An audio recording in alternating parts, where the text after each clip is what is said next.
قیامت کے دن اس کے ماتھے پہ لکھا ہوگا آئس من رحمت اللہ، یہ اللہ کی رحمت سے نا امید ہے، اس کو اٹھا کے دوزخ میں پھینک دیا جائے گا۔ ایک لفظ جو قاتل کی تائید میں اور مظلوم مقتول کی نفی میں کرتا ہے، بولتا ہے یا ایک قدم چلتا ہے، اس کے ساتھ اللہ ایسی معاملہ فرمائے گا کہ اس کی کوئی امید بخشش کی نہیں ہے۔ تو آپ سوچیں، جو وکیل کیس لیتا ہے، جو گواہ جھوٹے گواہیاں دیتے ہیں اور یہ سارے کام ججز کرتے ہیں، وہ قیامت کے دن کتنے سخت عذاب میں ہوں گے۔ وہ سوچیں اس بات کو۔ آج عدالتوں میں، کچہریوں میں، تھانوں میں مقتول کے ورثاء کو ذلیل کیا جاتا ہے اور قاتل والے پیسے دے کر عزت والے بن جاتے ہیں۔ اس لیے اللہ کے رسول صلی اللہ علیہ وسلم نے بڑی سخت حدیث ارشاد فرمائی ہیں، بلکہ ایک حدیث بیہقی کے اندر آئی ہے کہ آپ علیہ السلام نے فرمایا کہ جو آدمی کسی مظلوم کو قتل کرتا ہے، مومن کو، کسی مومن کو قتل کرتا ہے، اس آدمی کی بخشش نہیں ہوتی۔ بلکہ دوسری حدیث لائے کہ شرک اور قتل ناحق اس دونوں کی بخشش نہیں ہے۔ اب اسی لیے علماء نے لکھا ہے کہ متعمدن ومن قتل، جو کسی ومن قتل مؤمنا متعمدا فجزاؤہ جہنم، تین چیزوں کے لیے ہمیشہ کے لفظ آیا ہے قرآن میں، دوزخی ہے یہ ہمیشہ کا۔ ایک فرمایا کہ جو کسی مومن کو ناحق جان بوجھ کے قتل کرے وہ ہمیشہ دوزخ میں رہے گا۔ سود کھانے والے کو بولا اور شرک کرنے والے کو بولا۔ قرآن پاک میں تینوں جگہ آیا۔ یہاں علماء نے لکھا، محدثین نے، کہ قتل کرنے والا ہمیشہ ہمیشہ دوزخ میں رہے گا۔ کچھ نے کہا کہ شاید توبہ کر کے بخشا جائے۔ آپ سوچئے، خودکش حملے اور اس طرح مسلمانوں کو مار دینا، اس طرح جو ہے اپنی نفرت کا اظہار کرنا کہ کسی بھی مسلمان کو مارنا، یہ کتنا گناہ کبیرہ ہے کہ دین سمجھ کے بھی جو یہ کام کرے گا وہ بھی ہمیشہ دوزخ میں رہے گا۔ اس لیے ان چیزوں سے بچنا چاہیے۔ اللہ نے فرمایا وَلَا تَقْتُلُوا النَّفْسَ الَّتِي حَرَّمَ اللَّهُ إِلَّا بِالْحَقِّ، مت مارو کسی نفس کو جس کو اللہ نے منع کیا ہے مگر حق، جو جس کا وہ تین چیزیں بتا دی۔ وَمَنْ قُتِلَ مَظْلُومًا، اور جو قتل ہو گیا مظلوم، فَقَدْ جَعَلْنَا، یقیناً ہم بنا دیتے ہیں، لِوَلِيِّهِ سُلْطَانًا، اس کے ولی کو، ولی جو اس کا قریبی رشتہ ہوتا ہے، اس کو ہم سلطانہ، طاقت والا، اختیارات والا۔ فلا پھر جب اس کو اختیار ملتا ہے تو وہ بھی یہ نہیں کہ اب اس کو اختیار مل گیا تو اب وہ طاقت مل گئی یا اقتدار مل گیا تو اب وہ کیا کرے کہ ایک کے بدلے میں 10 مار دے، نہیں۔ فلا یسرف فی القتل، اب یہاں دیکھیے حد سے تجاوز نہیں کرنا، اللہ کہہ رہا ہے فلا یسرف فی القتل۔ مجمع طبرانی کے اندر روایت آئی ہے، پھر امام ابن کثیر رحمۃ اللہ علیہ اپنی تفسیر میں لائے ہیں کہ حضرت ابن عباس رضی اللہ تعالیٰ عنہ نے فرمایا کہ میں تمہیں بتاؤں کہ حضرت معاویہ رضی اللہ تعالیٰ عنہ اور علی رضی اللہ تعالیٰ عنہ کے متعلق کہ میں نے علی رضی اللہ تعالیٰ عنہ سے فرمایا تھا، کیونکہ علی رضی اللہ تعالیٰ عنہ اور ابن عباس رضی اللہ تعالیٰ عنہ آپس میں کزن ہیں، فرسٹ کزن ہیں، چچا زاد ہے، تو آپ مفسر امت ہیں ابن عباس۔ اب دیکھیے دونوں اہل بیت میں سے ہیں، آل رسول میں سے ہیں۔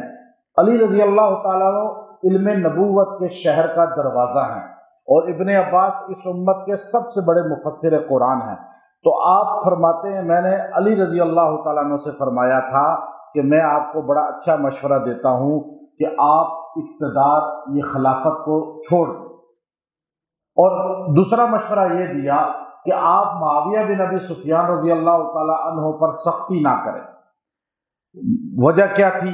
کہ قرآن کا آرڈر ہے وَمَنْ قُتِلَ مَظْلُومًا فَقَدْ جَعَلْنَا لِوَلِيِّهِ سُلْطَانًا، کہ جو قتل ہو گیا مظلوم اس کے ولی کو میں سلطانہ بنا دیتا ہوں، یعنی طاقت والا بنا دیتا ہوں۔ تو معاویہ رضی اللہ تعالیٰ عنہ سیدنا عثمان رضی اللہ عنہ کے کزن ہیں، بنو امیہ میں سے ہیں، اور سیدنا عثمان مدینے میں مظلوم قتل ہوئے ہیں، اور مظلوم اتنا بڑا بندہ قتل ہو جائے تو اس کا کوئی وارث کھڑا نہ ہو، یہ کیسے ہو سکتا ہے؟ جب وارث کھڑا ہوا ہے تو آپ جو ہے اس کے وارث کو قاتل پکڑ کے دے دیں تو جھگڑا ختم ہو جائے گا۔ علی رضی اللہ تعالیٰ عنہ کو حضرت امیر معاویہ کہتے تھے کہ اے علی، یہ خلافت